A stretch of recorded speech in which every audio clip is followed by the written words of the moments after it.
This is TABcast, brought to you by the Alternative Board, helping business leaders improve their business for a better life. Welcome to TABcast episode 12, the final in this series. We're talking today to Ali from Pebble People. If you'd just like to do me a quick introduction, Ali, and then we'll get on to the subject of kindness, which is going to be our topic of today. Thank you. Thank you for having me as well today. I'm Ali Carruthers, Managing Director at Pebble People. We're a people development specialist consultancy. We're based in Yorkshire, but we work nationally and globally with a variety of different clients.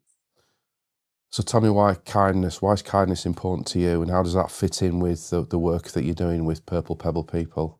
Well, we've been going as an organisation for quite some years, and we've got a lot of experience in different organisations. And I don't know, it might be the same for you as well, Simon, that when you walk into an organisation, you can see that they're successful, but you can also feel whether or not people enjoy working there.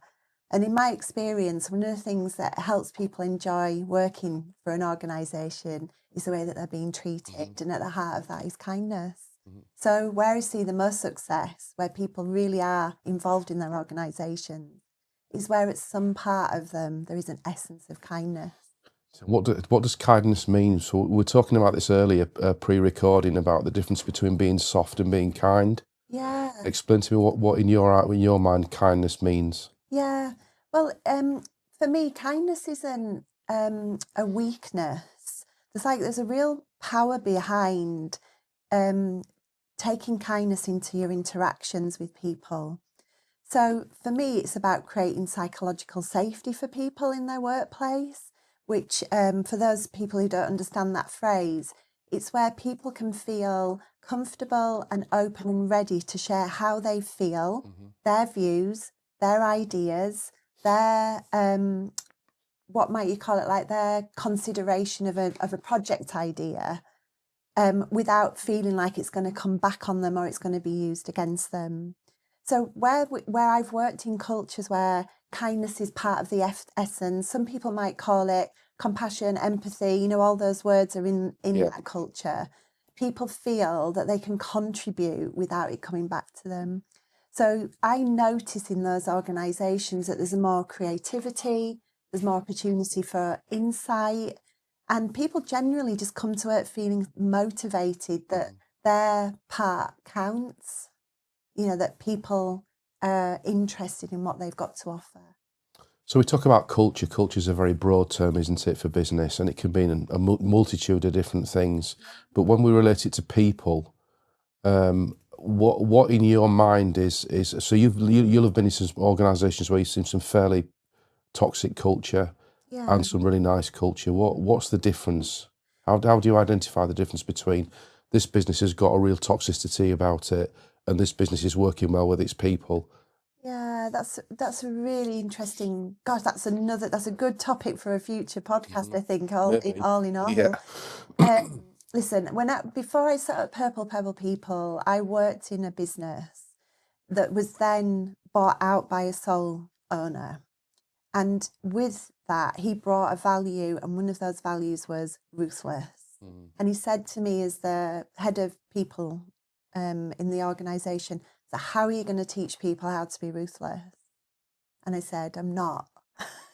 Because what we noticed in that organisation was that he was only focused on the bottom line, the dollar, his bonus, his car. Mm-hmm. He wasn't interested in the well-being of people.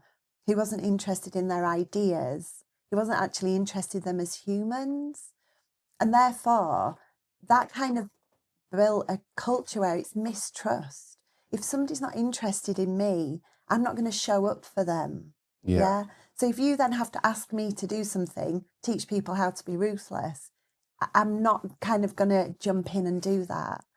Whereas the cultures where I've seen kindness builds trust, psychological safety.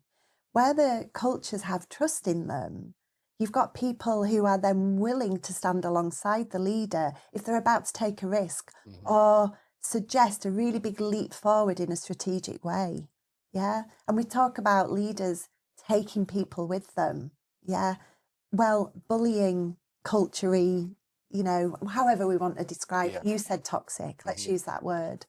They're not going to bring people with them because there's not trust there. Yeah, so just go back to that organisation that you worked in and you were asked to do something that went against your value set. Yeah. What did you do then? I left. Okay. And I'll tell you a story. I really deliberated. I left and set up Pebble People.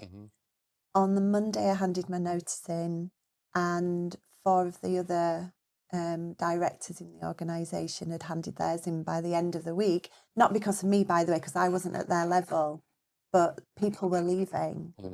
Being asked to be ruthless. Yeah. You've got to ask a question, don't you? What am I in this for?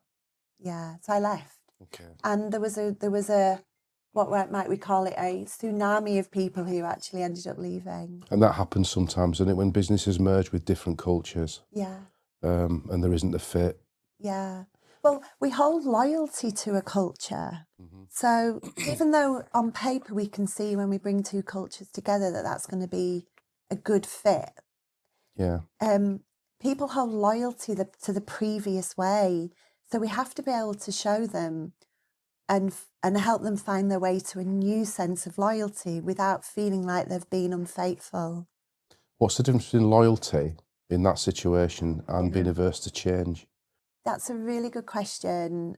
What's the difference between loyalty and resistance to change? And I think they can probably coexist in some people's spaces. Change is uncertainty. So maybe loyalty is the anchor that holds me back from wanting to move through the change. We're wired as humans. Our neurochemistry is wired to say change is uncertainty, is risk, is threat. So maybe we hold loyalty as a way of holding on to where we were in the past. Yeah.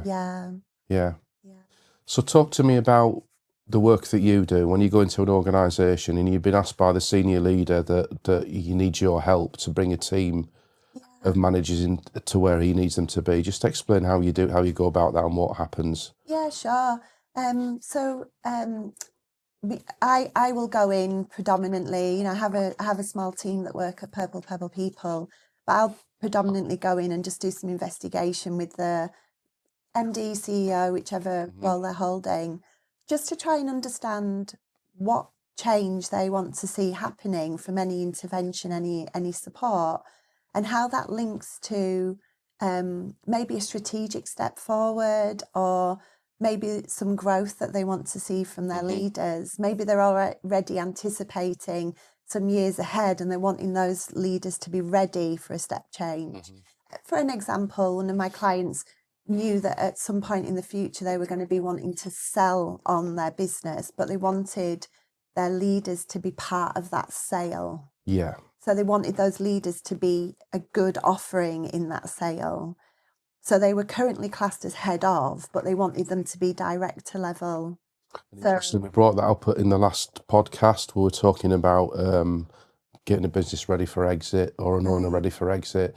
And if you haven't got your leadership team in a position where they can run the business without you, then you're not ready for sale. So that's interesting that you're coming in and helping that leader get his management team in a position where the business can run without them. Function without them. We'll do that in a lot of different ways. We might start by doing a team session with them all to really think about that and expose that. A lot of the work we do at Pebble People, Simon, does get into the heart of who you are. So it's to be expected that we might kind of make you feel a little bit vulnerable in the work we do, because that vulnerability brings breakthrough, and breakthrough brings progress. So we might start with a little bit of team working. We might use a psychometric to help people understand their strength and where they've got, opportunities, but also where they might get drained, and, where their area of perceived weakness might be, and so on. So we might use a psychometric to help that team understand one another. And then we'll start to work with that leadership on their branding, on how they want to represent the organisation, helping them understand deeper value work. Who are they? What do they stand for? And we'll do this in a form of coaching or maybe just a development program. It can be a lot of different approaches to it, really. So yeah, my sweet spot would be around coaching on a one-to-one basis. And I think that just creates a space for people to talk about their ambition, their fears, create some kind of a step process towards how they want to show up in the organisation. How big a task is it when you go into an organisation and you find that the senior leadership team are either not aligned on values or not aligned on culture? Yeah. How do you fix that? Oh, that's a huge task.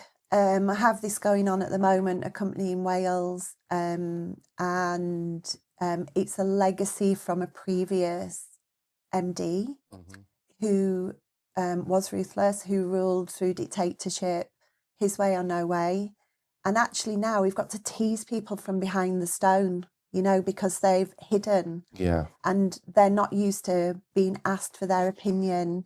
And actually what it's done is it's muted them over years. This is a long step for us. We know that we're going to be working with them for at least the next 18 months, dipping in and out of the organisation, trying to rebuild confidence, helping them just see what has been missed from what they haven't contributed and giving them permission.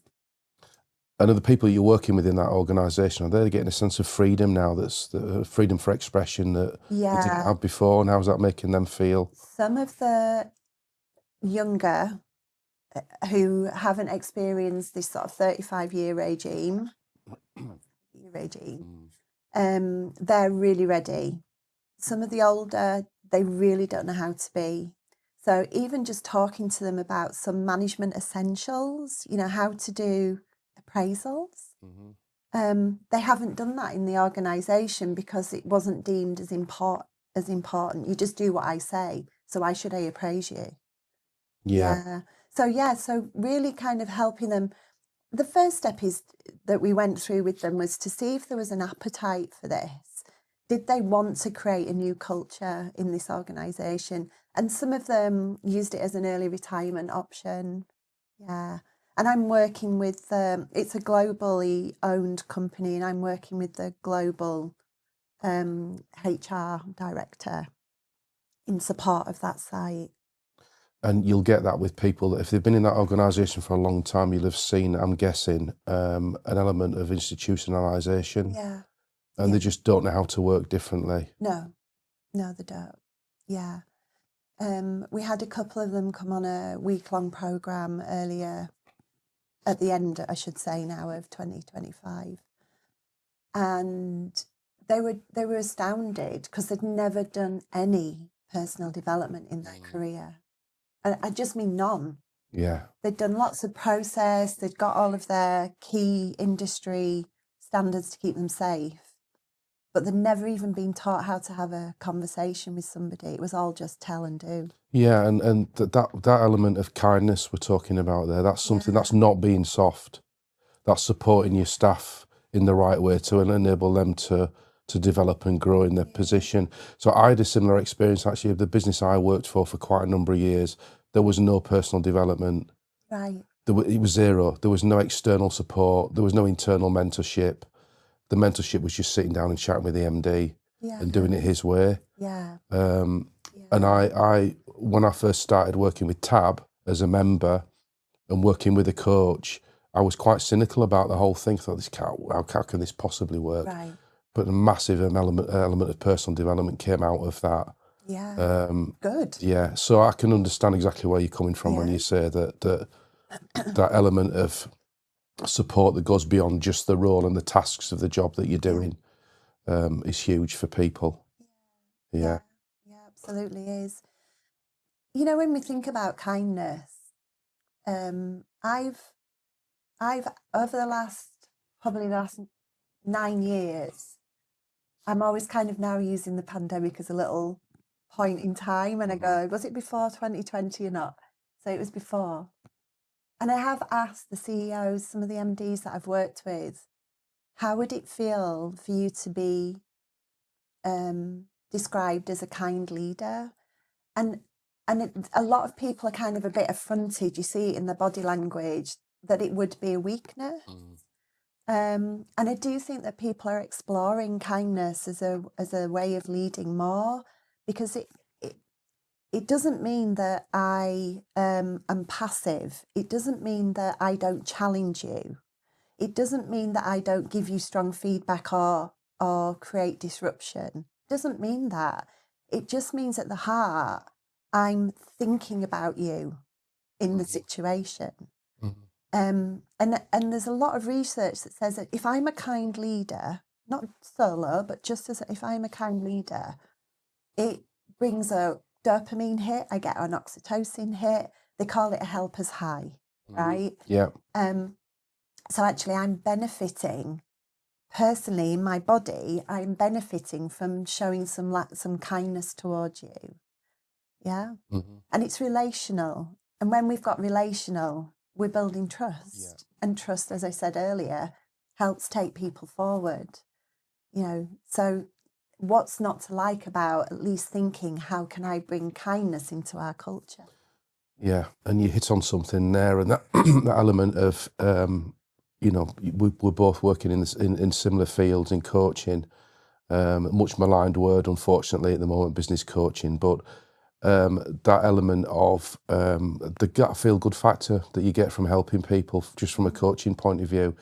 And if MDs and leaders and CEOs, or whatever you want to call them, had that same desire to want to help the staff, to want to bring them forward, to want to develop them, rather than that ruthless edge that you talked about, the difference in their organisation is remarkable. Yeah, remarkable. From a performance point of view as well. So actually, they get the outcome that they wanted, but they did it in a much nicer way. Exactly. Yeah. Oh my goodness, that's 100% that. And you've got less days off work. You've got people who can have real honest conversations about how they're feeling. And, in the world that's being created through heightened screen time and, all the impact that has on people, we've got to kind of keep an eye on where people are at.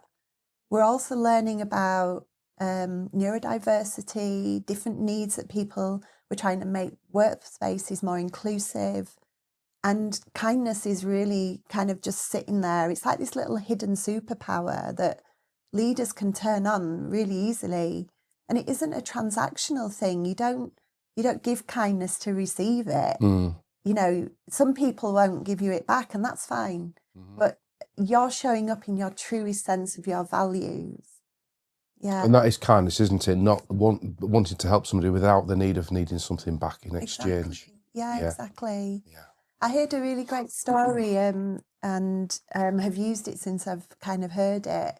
And it came from Brené Brown. I don't know if so for any of your podcast listeners and viewers, Brené Brown is a really great business guru. She writes books on vulnerability and the power of your greatness, and she's got a TED Talk that has been viewed, multi-million times. It's fantastic, and her work is really well received out there in the world and in the business world.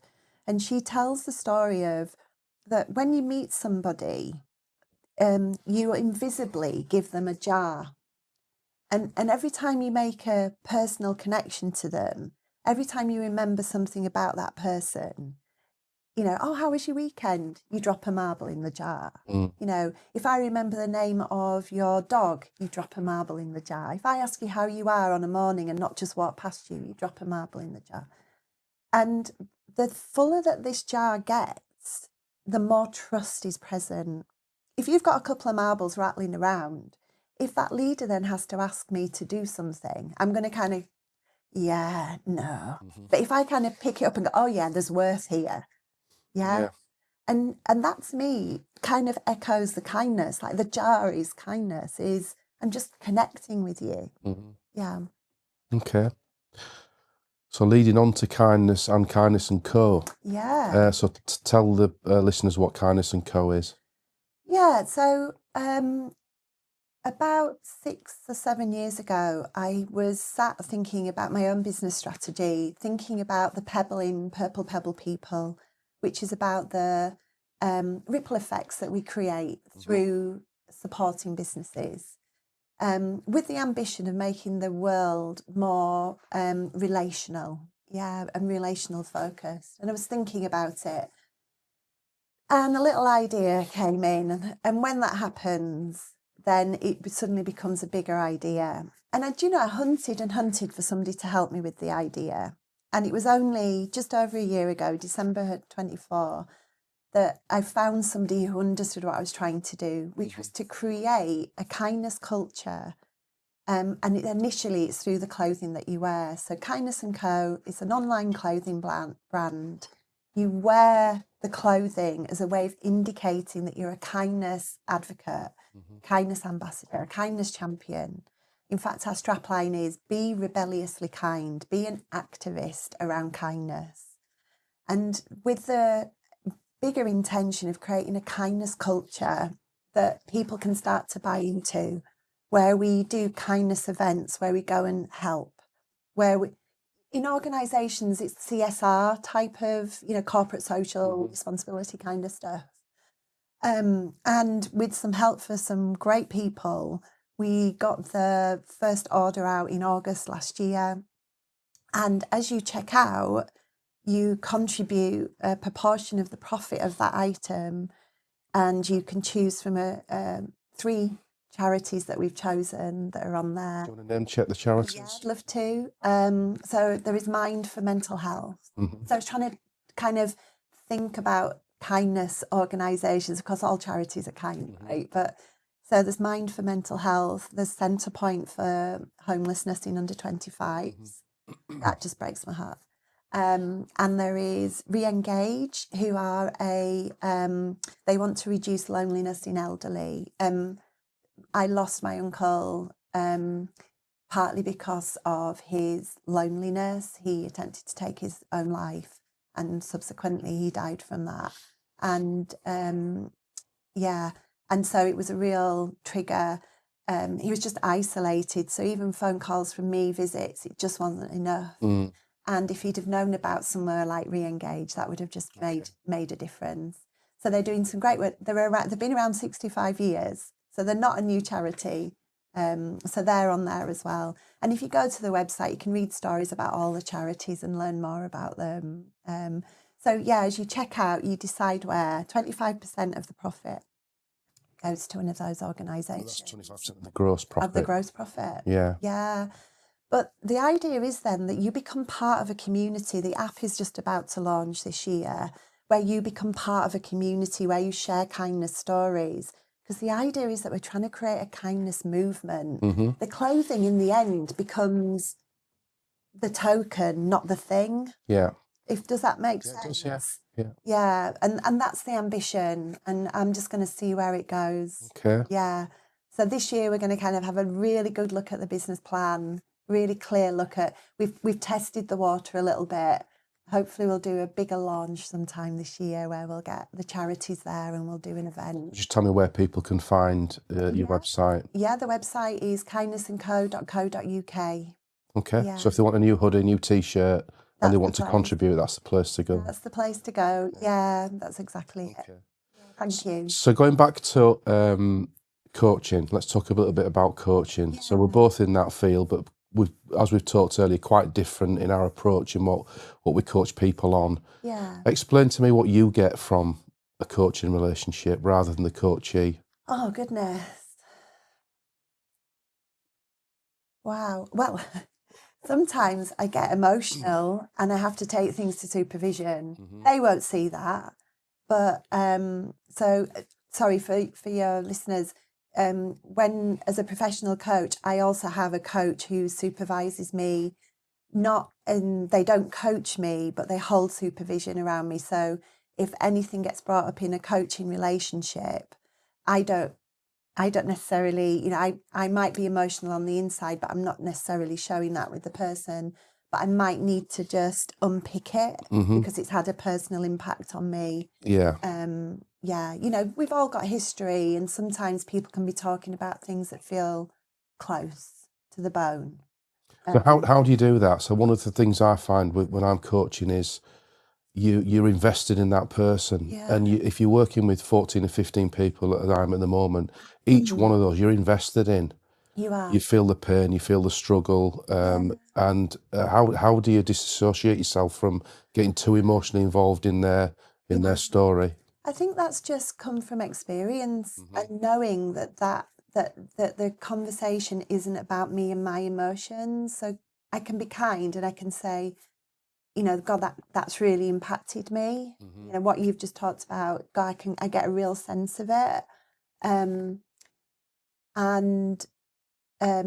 But I think it's experience. I think it is genuinely that.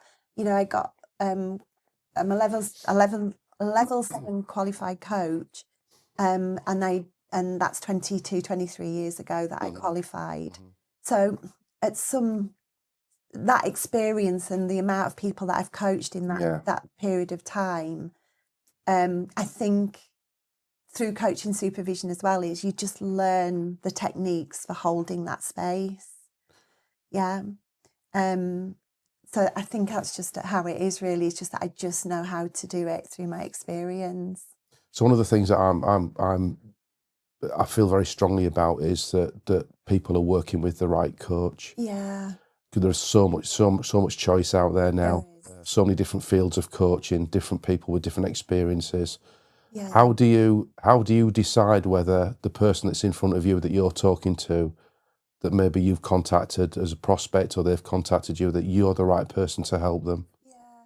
We always start with a chemistry call. And by that I mean that we just we get on to a phone call or we meet for a cup of coffee and we just see if there's a connection point, whatever that might be. But I also want to know what they want. So what level of challenge do they want? What is their outcome from it? What do they perceive that they want from a coach? I'm very lucky that I've probably only worked with a couple of people in the past where I've gone, yeah, you're just not for me. And that tended to be around me being a female coach and them not wanting a female coach, not seeing a female as someone who could challenge them. Okay. And that was part of their frame of reference that only men could challenge. So I couldn't do anything about that. For those people who do know me, they'll know that I'm a gentle person, but I'm a hard challenger. Part of our value system at Pebble People is that we're bold but kind. Yeah. Yeah. And how long does it take? So if you think about you're working with somebody that's come to you, or any coach for that matter, and they start working with a coach, and there is an end game. There's something they want to fix or sort. Yeah. How do you decide as that coach or how long does it take for that relationship to embed? Yeah. Before you can really decide, well, this is going to work or this isn't going to work. Is it immediate? Is it 2 or 3 sessions in? No, in my experience, we commit to a really good first session, and normally by the end of the first session, we've got ourselves on the first page. We're really there, because that's the challenge. Is that really what you want to bring? You know, somebody might say, "Oh, I'm wanting to bring this to my coaching." The first session is, right, tell me why. And in the end, it'd be, actually, this isn't what you need coaching on. Are we in agreement that you're actually needing coaching on this? So it's down to that technique. I think this is what we were talking about earlier, is there are some people who are out there, and unfortunately there's no regulation around coaching. I know that the IOD are trying to push that through so that there is regulation around who declares themselves as a coach.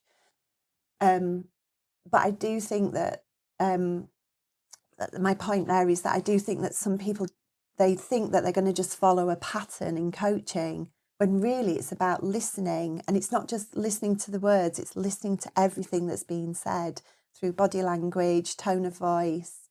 And it's also listening to what's not being said and what's being avoided. So if I ask a curious question and it doesn't get answered, you know, I'm interested in why they didn't answer it. Yeah, because that can often reveal a barrier to what's going on for them in the future. And the element of openness. Without that openness, it's very hard to coach somebody. Yeah, It is. Yeah. And some people don't really get coaching, as in, I don't mean receive coaching, but understand that for me, it's just a really good conversation. So, at the start of my first session, if not before, I'll get really clear on, we sign a little coaching contract with one another that is, this is how I'll show up for you and this is how you show up. And if people aren't willing to do the work, then coaching it's not the right time for them. And the key to that safe space, isn't it? That the person that you're coaching feels comfortable talking to you about anything. Yeah. And it's interesting, sometimes that takes a little bit of a while to develop. Yeah. Sometimes it's almost immediate. Yeah. Even in the prospect meeting. Yeah. I've got permission to talk here. Yeah. And it all comes out. It's great, isn't it? It's great. And part of that coaching contract for me is if I've been commissioned by CEO, senior leader, is, by the way, I hold I don't have to tell them what we're talking about. This is confidential. Absolutely, yeah. I let them know the instances where we would break confidence, if I feel they're vulnerable and, potentially in harm's way, or if they're about to damage the reputation of the company, those kind of commitments. But this is the space. This is a space where you can absolutely say, I'm really frightened of this, or I don't know how to work with that person, and day in, day out, I'm smiling and it's, I don't know how to get through to them. It's the space, isn't it? It's the, back to psychological safety. This is where you can bring whatever you need to. We were talking earlier and I said, sometimes somebody might bring something that's about work, but actually the blocker to their success is something at home. So we end up going over here, and in our space of coaching, that's where we're dealing with the whole person. Yeah. I think sometimes as well in coaching, you've got that element of encouraging people to sit outside of themselves and look in, and then see things from a very different perspective, because people just get very stuck in a perspective of how they see things. And then you can say, well, what if this, or what if you saw it this way, or how does that, so almost asking them to think about the impact of themselves on a third person, and then all of a sudden it completely changes the perspective. That's such a powerful question sometimes, isn't it? Where they just suddenly go, yeah, okay, we've got a big blind spot. I can't see what's happening behind me right now. It's a huge blind spot. And sometimes as coaching, we're just helping people have a little look over their shoulders and see what it is they're not seeing. Yeah. So give me some idea of the impact that has. If you're working with an organisation and you're coaching, say, a senior leadership team on the instruction of the senior leader, the CEO in the business, how has that impacted that change in mindset from those people, that change in behaviour, that change in attitude, change in perception? How has that impacted on the performance of the business? We do find ways to demonstrate that. I would say a frequent approach to that would be employee engagement surveys. We might do a pulse survey at the start. We might do a 360 on the leader, and get a 360 for those, again, is where you don't just get some feedback from your manager, you get feedback from your peers, you get feedback from people below you, and you get people beyond you. So maybe customers or people who work in a different team to you. So we might offer them some 360 as a start point, and then do that 360 again further down the line. We might even link it to a step change in the business, and how well something has been received and taken on board, how it's been communicated, have people got on board with a new project plan. So we do seek out metrics, but notoriously in our people development space, finding points for return on investment are really tricky. We often do ROE, return on expectation. What do we expect from people? So we would have a look at that, employee surveys, particularly around the leadership in the organisation. But I just genuinely think that when you walk into a room of a C-suite group, day one you can feel it. You go back however many days later, and you're in. It's there. It's alive. People are challenging one another with kindness and consideration. There's not these kind of after meeting conversations where they're picking at people they're finding ways to bring what's on their mind to the conversations. I sometimes do. I kind of sit as a fly on the wall in the corner of a C-suite meeting to start with, and I have a way of kind of tallying who spoke the most, what did they speak about. I use a method by Peter Honey of Honey and Mumford. I don't know if you've come across it. I'd love to share it with you. And then I might go back and do that again, and just then be able to show, who else has got a voice now. Yeah. So from a point of view, when we're in our tab boards, we have to make sure that people aren't dominating the meeting. So we have quite a structure to how that happens, and how many times you go into a boardroom as a fly on the wall or as a member of that board, and everybody in that room is just defending their own position. Yeah. And there's no joined up thinking. They're not supporting and helping each other. They're just in a very defensive mode, and that's at senior level. Yeah. So if it's at that senior level in an organisation, that culture's right the way through. It's tricky, when you're a member of a team, your function might be finance. You then have to go into a board meeting where you represent finance, but you're also part of that team. And you have to almost leave your team membership behind as you go in the door to become your team player in that role. So it's, again, these are things that we help people with through our leadership development programs, is think about the switch. Are they, which team are they on board with when they're part of the board or part of their functional team? Like, which team are they representing? Yeah. But you will also get just the people who are gregarious, who are just the voices, who sometimes I sit there and I go, they've not said anything, but they've spoken for half an hour. Yeah. When I'm observing, because they're just really into whatever they're talking about. And sometimes they need that feedback on, don't just jump in because you're the one who can jump in. Yeah. It's good. Yeah. I enjoy it. So we're going to finish off just with one last question, I think, is, this comes from, again, that reluctance with people to bring coaching into their business. What would you say to somebody that is thinking about bringing an element of coaching into their team? What benefits are they going to get? I know we've touched on it already, but really just to sort of a resume of what benefits they're going to get. What questions of what negativity do you get about what objections do you get, and how do you meet those? What are you saying to an owner of a business who's thinking about, I need to get my middle management or senior management team to step up? How is coaching going to help with that? Yeah. Well, there's a lot in that summary there, isn't there? Yeah. But when people are approaching me about coaching in their organisation and they're ready for it, I help support them in the way that they're having conversations about why coaching.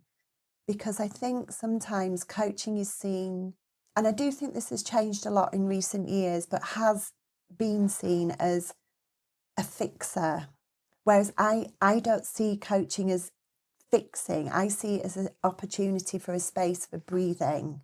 So, come to coaching knowing that this is just some time for you to air what's going on. So the impact then back in the organisation is that this person feels like they've had a little bit of time off the wheel to think through and practice a solution, or find the language to go back to somebody and say, this is what I'm thinking about. Yeah. So for me, and I spend a lot of time in that space, is when I see it works really well, is when people return and they've just got a kind of an essence of confidence that wasn't there before, that they're finding ways around difficult relationships because they're embracing the difference and not seeing it as a rub. Yeah. We're finding ways to work with it, not against it. And therefore it will then create this psychological safety in an organisation of trust, where people can feel like they can have that kind of disruption, disharmony, challenge, but feel like it's okay to do it, that it's not going to be thrown back. Like, actually, I need your opinion for this to work. Yes, it opens up hearts, it opens up minds. And cultures just end up feeling like they've just got some breath in them. Yeah, from it. And it all comes back to one thing, really, and that's about feeling valued. Yeah. Making people feel really valued. Yeah. Yeah. Back to the start of the podcast where, you know, people, you want them to go home and say, yeah, I had a great day at work today. You know, you want people to say, yeah, it's really great working there. It's hard work, but it's great work. Yeah. And I do think that we know some organisations who've absolutely got that right. You know, and we're lucky to work with those people. Yeah. Okay. Well, on that note, great podcast, and thanks for joining me today. I've been really enjoyed the conversation. Good, me too. Yeah. Thank you. Okay. Yeah. So you can find out about Purple Pebble People at purplepebblepeople.co.uk. Thanks.